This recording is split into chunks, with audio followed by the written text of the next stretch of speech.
네, 강프로입니다. 자, 오늘 그 포스코 퓨처엠 1.9% 하락 마감이 됐습니다. 일단 걱정하시는 분들이 있을 것 같아요. 왜 그러냐면 포스코 퓨처엠뿐만 아니라 에코프로 BM도 오늘 3.5% 하락을 했고요. 그리고 양극재 업체는 아니지만 에코프로 머티리얼즈 같은 경우에 6.7% 하락 마감이 됐습니다. 자, 그래서 2차 전지가 전체적으로 안 좋은 움직임을 보이고 있기 때문에 걱정하시는 분들이 있을 것 같은데, 하락하면 하락할수록 그쵸? 프리미엄을 적게 받고 있는 구간으로 들어가기 때문에 2차 전지 관련주들을 포함해서 그쵸? 뭐 양극재도 그렇고, 근데 셀 업체는 약간 조금 달리 봐야 될 필요가 있습니다. 왜 그러냐면요, 셀 업체 같은 경우에는요, AMPC라 그러죠. 그쵸? AMPC, 미국에서 받는 그 세제 혜택에 대한 금액을 완성차 업체하고 나눠야 돼요. 뭐 그런 분쟁이 있기는 합니다. 그리고 그게 법적으로 정해져 있는 게 그 비율이 있어요. 근데 거기서 뭔가 좀 분쟁거리들이 많이 있는 것으로 보이니까 그런 부분은 어쩔 수 없이 조금 약세를 보일 수밖에 없다. 근데 그것보다 완성차 업체들이 이런 부분이 있어요. 배터리를 내재화시키고 싶을 겁니다. 그건 당연해요. 근데 그럴 수밖에 없는 게, 기존의 내연기관 이 시스템에서는 어떻게 됐었나요? 완성차 업체가 엔진을 같이 만들었잖아요. 근데 완성차 업체가 지금은 배터리를 사다 쓰는 지경에 이르렀죠. 이게 100% 엔진이다 그렇게 볼 수는 없어요. 왜 그러냐면요, 배터리에다가 모터를 더해야 엔진의 역할을 하는 거거든요. 근데 지금 2차 전지, 그쵸? 만약에 이 비율을 6대4 정도로 본다면, 아니 한 7대3 정도로 본다면 7이라는 부분을 또는 6이라는 부분을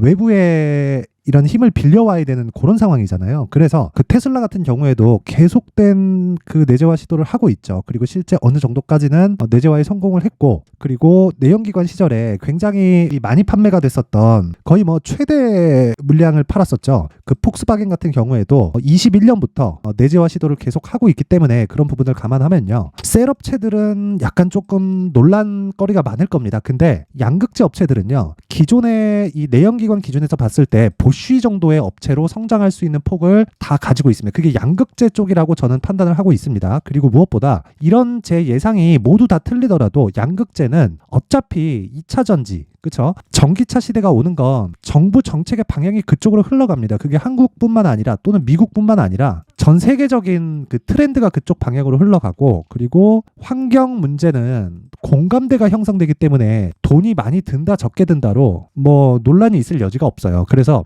효율보다는 어쩔 수 없이 그쪽 방향으로 가게 되어 있다. 딱 거기까지만 이해를 하시면 될 것 같습니다. 자, 그러면 지금은 왜 이렇게 주가가 안 좋은 걸까요? 자, 7월 달까지는요, 69만 원, 69만 원까지 주가가 올랐고요. 이때 당시에 시가총액을 보면 46조까지 올랐습니다. 자, 그런데 여기 구간이 개인적으로 오버슈팅 구간이라고 생각을 해요. 왜? 주가는 원래부터 비싸게 거래됩니다. 원래부터 내가 돈을 버는 것보다, 즉 기업이 돈을 버는 그 폭보다 주가가 올라가는 폭이 훨씬 더 빨라요. 이게 무슨 얘기냐면, 실적보다 주가가 먼저 가고 실적 대비해서 주가는 비쌀 수밖에 없어요. 근데 실적 대비해서 주가가 싼 게 있습니다. 이걸 저평가 종목이라고 하죠. 근데 이 저평가 종목들을 가지고 가치 투자를 해라, 장기 투자를 해라, 이렇게 얘기를 하는데 되게 허울 좋은 그런 이유일 뿐입니다. 이게 왜 그러냐면요, 제가 하나 보여드릴게요. 실적 좋은 종목들이 있어요. 자, 포스코 퓨처엠부터 보죠. 실적 이 비교를 제가 해드릴게요. 자, 보시면 포스코 퓨처엠 600억 이익, 1200억 이익, 1600억, 1400억 예상치 이렇게 잡혀 있잖아요. 성장 계속하죠. 자, 보세요. 포스코 퓨처엠이죠. 2020년도에 그리고 21년도에 100% 성장했습니다. 22년도에 그쵸? 몇 프로 성장입니까? 한 30% 정도 성장을 했죠. 20년도부터 22년도까지 거의 한 2.5배 이상 정도를 성장했습니다. 자, 그런데 이익률 보세요. 3%, 6%, 5% 요 정도잖아요. 그쵸? 포스코 퓨처엠 같은 경우에는 양극재만 하고 있는 게 아니라서 이 마진율에 대한 약간 조금 낮아지는 그런 부분이 있어요. 근데 제가 이 얘기를 드리려고 하는 게 아니라, 진짜 주가가 싸고 실적이 좋은 종목이 있습니다. 지금 갑자기 네오셈? 네, 네오셈 한번 볼게요. 네오셈 보면, 자, 보세요.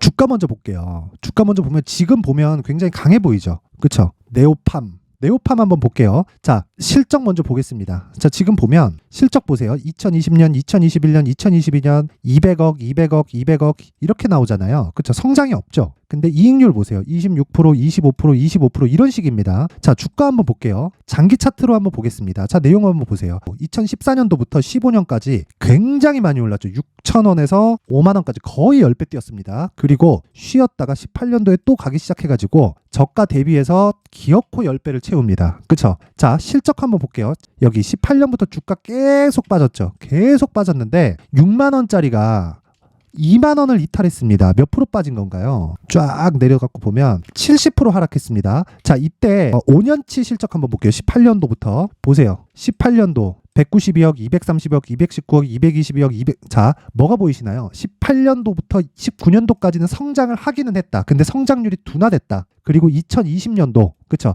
여기부터는 성장세가 정체돼 있다. 근데 이익률 보세요. 이익의 질이 너무 좋습니다. 마진율이 이렇게 나올 수 있나요? 상장 기업이? 아니, 우리가 식당을 하더라도 30%, 40%씩 마진율이 남으면 진짜 이 엄청난 마진을 남기는 거예요. 그런데 상장 기업의 마진율이 28%, 27% 이딴 식이에요. 그럼 우리가 이걸 어떻게 이해를 해야 될까요? 주식 시장에서는요, 프리미엄을 받는 게 이익률, 그리고 이익에 대한 성장 폭입니다. 그렇죠? 자, 그러면 그 뒤에 어떻게 됐어요? 20%대 마진을 유지하고 있다고 하더라도 내려갔고 그 실적은 유지되니까 이건 뭐예요? 저평가 종목이잖아요. 그러니까 내가 야, 실적 좋은데 주가 이렇게 내렸어? 올라가네. 거봐, 실적이 최고야. 고가 맞고 떨어지네. 야, 실적 좋잖아. 실적 좋잖아. 실적 좋잖아. 실적 좋잖아. 실적 좋잖아. 그렇죠. 유동성이 다가 아니라는 게 2020년도를 보더라도 2020년도에 뭐가 나왔어요?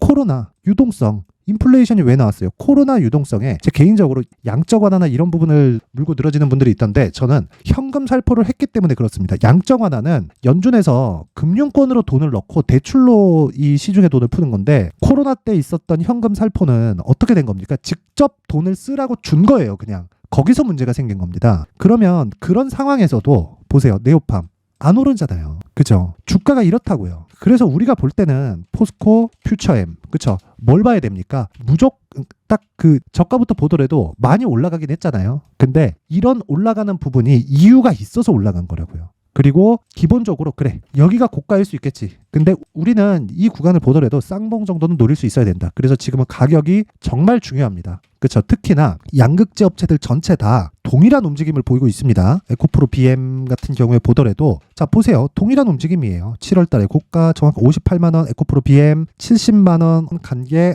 포스코 퓨처엠이고 이런 식이란 말이에요. 그러니까 우리가 봤을 때는 정말 딱 한 가지만 보면 된다. 이제 프리미엄이 다 빠졌다. 그리고 에코프로 BM 기준에서 올해 17만 톤 규모의 생산 능력을 가지고 있는데 27년까지 71만 톤으로 늘어납니다. 긴 말 드리지 않겠습니다. 성장은 그냥 너무 그냥 당연하다. 그리고 그 성장이 너무 당연한 그 부분에서 우리가 한 가지 내용을 딱 기억하자면 이 부분만 생각하시면 됩니다. 가격을 잘 잡자. 왜? 심리가 중요하니까. 그쵸? 자, 그래서 요점은 그겁니다. 포스코 퓨처엠은 이제 조정이 끝나는 막바지 구간에 와 있고요. 개인적으로 조정이 끝났다고 보이고 단기적으로 흔들림이 조금 나오고 있는 거다. 상대적으로 에코프로 BM이 조금 더 강했기 때문에 그런 부분에서 약간의 조금 이런 그 진폭이 좀 더 큰 거지 그 이상의 무언가 뭐 추가적인 문제점이나 그런 부분은 없다. 그래서 가격 잘 보고 매수하면 지금 저 충분히 매수 구간으로 잡을 수 있지만 2주 안에 내가 수익을 볼 수 있는 가격대를 잡자. 그쵸? 중요한 건 가격이다. 자, 근데 그 가격에 대해서 제가 이야기를 드리기 전에 자, 제가 연말 이벤트로 강프로의 무료 소통방에 대해서 안내 말씀드리겠습니다. 우선 특징점 2가지. 첫 번째 무료로 진행한다. 그리고 두 번째 신고가 매매만 한다.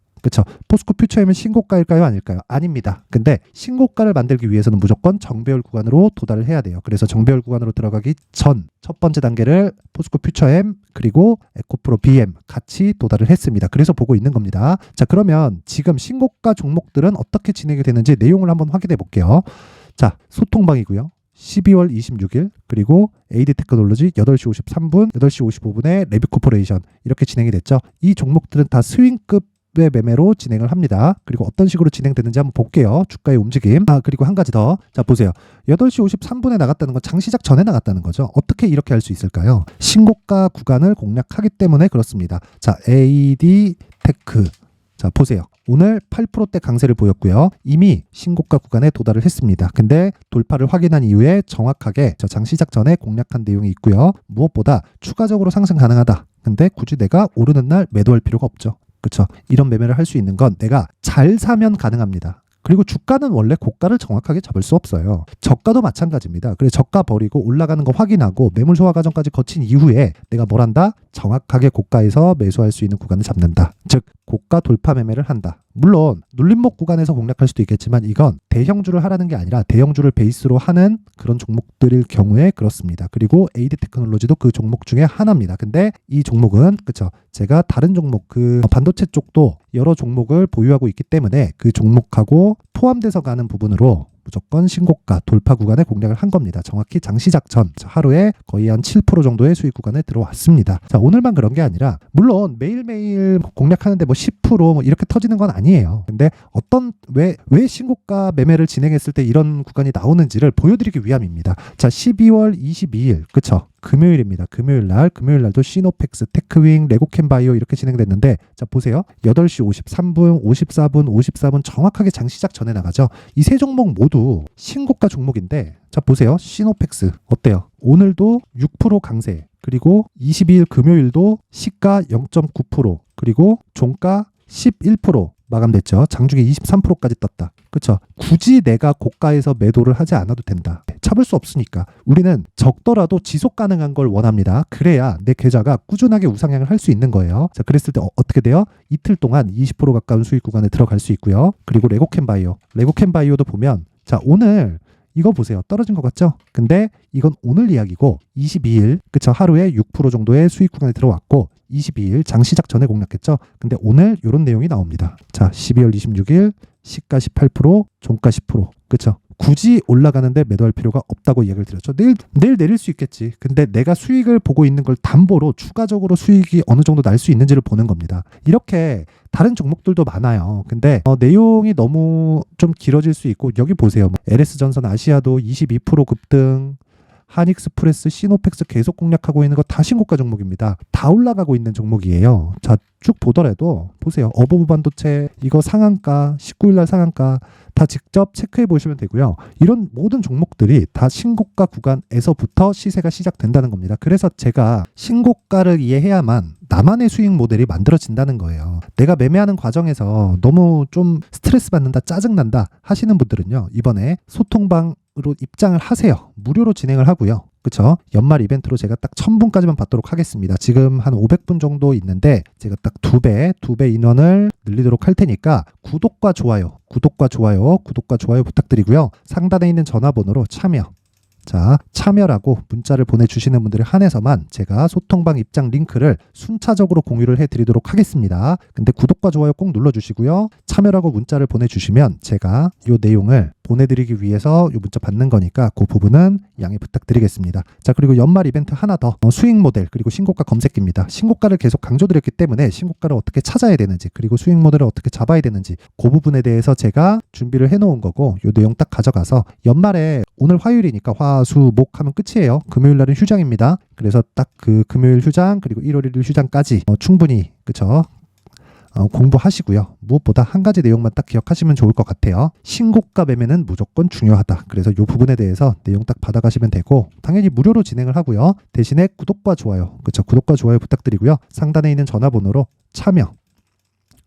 참여라고 문자를 보내주시면 제가 소통방 입장 링크 그리고 수익 모델 신고가 검색기까지 제가 한 분도 빠짐없이 공유를 해드리도록 하겠습니다. 자, 그리고 또 다시 포스코 퓨처엠으로 넘어와서 보면요. 간단합니다. 포스코 퓨처엠은요. 지금 조정 구간의 막바지에 있는 거고요. 단기간 저가 대비해서 상승폭이 꽤 나왔습니다. 그래서 그쵸? 최소한의 조정을 받고 있는 거다. 이 구간에서 내가 매수 구간을 잡아야 된다. 근데 디테일하게 잡아야 된다. 무조건 2주 안에 수익을 전환시킬 수 있는 그 가격대를 잡아야 됩니다. 그 부분 반드시 기억하시고 그래서 제가 포스코 퓨처엠의 가격 그리고 단기 보유 전략을 준비를 해왔습니다. 이 내용은요. 무조건 2주 안에 수익 전환이 돼야 된다. 100% 안 될 수 있습니다. 근데 2주 안에 내가 수익 전환을 못 시키더라도 손실을 보지 않는 가격대를 내가 잡아낼 수 있어야 뭐가 됩니까? 내가 다음 매매를 준비할 수 있습니다. 포스코 퓨처엠이 2주 안에 안 간다 그래서 시세가 끝나나요? 아닙니다. 2주 안에 내가 계속해서 반복된 매매를 하면서 리스크를 최대한으로 잡아가야 뭐가 된다는 거예요. 수익이 계속 쌓일 수 있다. 계좌의 그 방향 자체가 우상향으로 무조건 바뀐다는 겁니다. 그래서 이야기를 드리는 거고 무조건 단기 보유 전략으로 진행을 해야 된다. 이 내용을 제가 20페이지에 걸쳐서 상세하게 준비를 해놨는데 무엇보다 중요한 건 한 가지입니다. 가격을 잘 잡아야 그쵸? 보유할 수 있고요. 보유 전략을 만들어놔야 내가 다음을 공략할 수 있다. 100%는 없어요. 그런데 이건 분명히 지켜야 됩니다. 인정할 정도의 손실 범위를 가져가자. 근데 그건 매매 비용까지 포함된다. 즉 3% 잘라라 5% 잘라라 이런 게 아니라는 거예요. 기간으로 그 구간에 들어왔을 때 내가 최소한 요 정도 가격에서 한 매매 비용 정도 주는 이 로스 나는 게 뭐 한 1% 뭐 많으면 한 2% 정도 나는 요 정도 가격대를 잡자는 거예요. 그래야 내가 신고가 구간에서 시세는 빠르게 가져가고 혹시라도 내 판단이 틀렸을 때는 위험을 2주 안에 요 정도로 딱 끊어낼 수 있다는 겁니다. 자, 요 부분을 제가 이렇게 20페이지에 걸쳐서 상세하게 준비를 해놓은 건 중요하기 때문이기도 하지만 영상으로 이야기를 드리잖아요. 너무 긴 이야기가 될 수 있습니다. 제가 요 내용을 영상으로 이야기를 드리면 한 2시간 정도 이야기를 해야 돼요. 그래서 제가 요렇게 그쵸 내용을 준비를 해온 거니까 구독과 좋아요 그쵸 구독과 좋아요 부탁드리고요. 상단에 있는 전화번호로 숫자 3 자, 숫자 3이라고 문자를 보내주시는 분들에 한해서만 제가 포스코 퓨처엠의 가격 그리고 단기 보유 전략을 공유해 드리도록 하겠습니다. 자, 항상 긴 영상 봐주셔서 감사드리고요. 그리고 제가 계속해서 강조를 드렸어요. 신고가가 정말 중요하다. 자, 그래서 연말 그리고 연초까지 강세를 보일 수 있는 신고가 주도주를 제가 준비를 해왔으니까 영상 끝까지 시청하시고요. 모든 분들이 성공 투자하셨으면 좋겠습니다. 네, 올 한 해를 뒤돌아보니까 구간별로 큰 수익이 나왔었던 종목들이 꽤 많이 보입니다. 1월 달에는 AI 관련주들이 있었고요. 그리고 2월 달부터는 2차 전지가 계속해서 강세를 보였죠. 자, 그리고 나서 3월 달이 되니까 AI 반도체 관련주들이 신고가를 만들면서 5월 달부터 시세를 큰 폭으로 냈죠. 저가부터 따진다면 한미 반도체와 같은 종목들도 올 한 해 6배 정도의 시세가 나왔습니다. 혹시라도 올해 수익을 보지 못하신 분들이 있다면요. 어떻게 시세가 움직이는지 반드시 익혀 놓으셔야 되고요. 만약에 그런 부분이 아직 준비가 되어 있지 않다면 어중간한 종목들 사고팔고 하지 마시고요. 딱 한 종목에 비중을 제대로 넣어서 확실하게 수익을 보는 방법이 필요합니다. 자, 그래서 제가 23년 12월 달 강프로의 대시세 종목을 준비를 해왔고요. 이 종목은 대기업을 상대로 안정적인 매출 구조를 갖추고 있는 데다가 이 규모가 40%를 넘나들고요. 호황기 때는 50%를 넘나드는 역대급인 이익 구조를 갖추고 있어서 대체 불가능한 기업이라고 보셔야 됩니다. 자, 지금 현재 주요 거래처는요. 삼성전자, 인텔, 하이닉스, TSMC, 엔비디아까지 모든 반도체 업체를 고객사로 확보하고 있는 상황이고요. 이 재무제표 상황을 보면요. 이익률 자체가 넘사벽인 걸 알 수 있습니다. 넘을 수 없다는 거겠죠. 첫 번째 급등 포인트를 보면요. 앞서서 보여드렸었던 실적은요. 23년도 개화 시기에 접어들었었던 AI 반도체의 실적이 포함되지 않은 실적입니다. 자, 그런데 올 한 해 개화 시기에 접어들었었던 새로운 반도체의 실적치가 더해지면요. 질적인 성장보다 양적인 증가가 함께 이루어지게 되고요. 그런 부분을 한미 반도체가 이미 시세로 보여줬죠. 저가부터 6배 강세를 보인 상황이 있습니다. 강프로의 무료 소통방이죠. 어떻게 매매를 했느냐. 5월 25일 날 그쵸? ISC를 49,800원에 매수를 했고요. 자, 그리고 나서 2달도 되지 않아서 한 100% 정도의 수익을 만들어냈습니다. 자, 근데 6월 2일 날 내용 한번 확인해 보시면 자, 한미반도체 26,000원까지 올려서 잡겠다는 내용이 있죠. ISC와 함께 새로운 반도체 관련 종목입니다. 이때 당시 가격이 25,650원이었는데 그냥 올려서 잡으라는 거겠죠. 지금 현재 한미반도체 가격이 62,000원인 걸 본다면요. 항상 주가는요. 신고가 이후에 공략하는 것이 좋고 그랬을 때 단기간에 100% 수익이 가능한 구조를 만들 수 있습니다. ISC도 그렇고 한미 반도체도 마찬가지예요. 당연히 에코프로도 마찬가지입니다. 두 번째 급등 포인트를 보면요. 자, 개인용 PC를 비롯해서 서버, 클라우드, 그리고 우리가 사용하는 스마트폰까지 기본적인 PC 구조와 동일하고요. 새로운 반도체의 구조도 동일한 구조를 갖추고 있습니다. 자, 근데 한미 반도체의 상승 이유도요. 이러한 구조가 동일하게 진행되기 때문이고 이 구조는 절대로 바뀔 수가 없습니다. 11월 달에 새로운 뉴스가 나왔습니다. 자, 온 디바이스까지 더해지면 비메모리의 사용처는 계속해서 증가할 것은 너무 당연한 이야기고요. 그런 부분을 감안했을 때 이 기업은요. 질적인 부분에 대한 성장이 아니라 양적인 증가까지 이룰 수 있는 상황이 된 겁니다. 한미 반도체의 시세를 보면 아직은 굉장히 저렴한 상태를 유지하고 있고요. 세 번째 상황을 보면요. 엔비디아의 실적인데요. 그건 올해 초 대비해서 4배 정도의 상승폭이 나왔고요. 주가도 그 정도가 당연히 올랐죠. 주식 투자를 할 때는 예상하는 게 아니라 확정치를 보고 매매를 해서 수익을 낼 수 있어야 됩니다. 앞서서 제가 보여드렸었던 내용인 자, ISC도 그렇고요. 한미 반도체도 그렇고 확정된 내용이 있었죠. AI에 대한 개화 시기에 맞춰서 삼성전자와 SK 하이닉스가 강세를 보이는 구간이 있었고요. 엔비디아가 강세를 보였습니다. 자, 삼성전자도 그렇고 하이닉스도 그렇고 엔비디아도 마찬가지고요. 생각해 보시면 세력들이 어찌할 수 없는 정도의 사이즈를 가지고 있는 그런 종목들이죠. 그렇기 때문에 제가 계속해서 이야기를 드리는 겁니다. 확인하는 데는 확정치가 필요하다고요. 엔비디아 실적만큼 확실한 재료가 있을까요? 엔비디아의 실적의 증가세는요, 앞으로 다가올 AI 반도체의 수요 증가가 있을 수밖에 없다는 거고, 그리고 그에 맞춰서 단가는 폭증하고 있는 상황인 게 엔비디아의 실적을 보면 알 수 있고요. 그리고 삼성전자와 SK 하이닉스로 연결이 되고요. 그래서 한미반도체가 올라온 그런 상황입니다. 한미반도체만큼 추가적으로 상승할 수 있는 종목이 있다는 게 하이닉스를 포함해서 삼성전자의 시세 그리고 엔비디아의 실적을 보면 알 수 있고요. 그래서 준비한 4분기 대시세 종목, 내년 초까지 강세를 보일 수 있는 종목을 준비를 해왔습니다. 어렵게 생각하지 마시고요. 기본적으로 신고가 구간에 있는 종목이기 때문에 하락에 대한 저항성은 충분히 갖춰져 있는 종목이고 이미 시세가 시작이 됐습니다. 자, 무엇보다 중요한 건 얼마에 사는 걸 텐데 제가 그런 부분까지 상세하게 준비를 해놨으니까 영상 상단에 있는 전화번호로 대시세라고 문자를 보내주시는 분들에 한해서만 무료로 공개를 하도록 하겠습니다. 매매하는 과정에서 수익이 잘 안 난다 하시는 분들은 이 종목 딱 받아가서 큰 수익 내셨으면 좋겠습니다.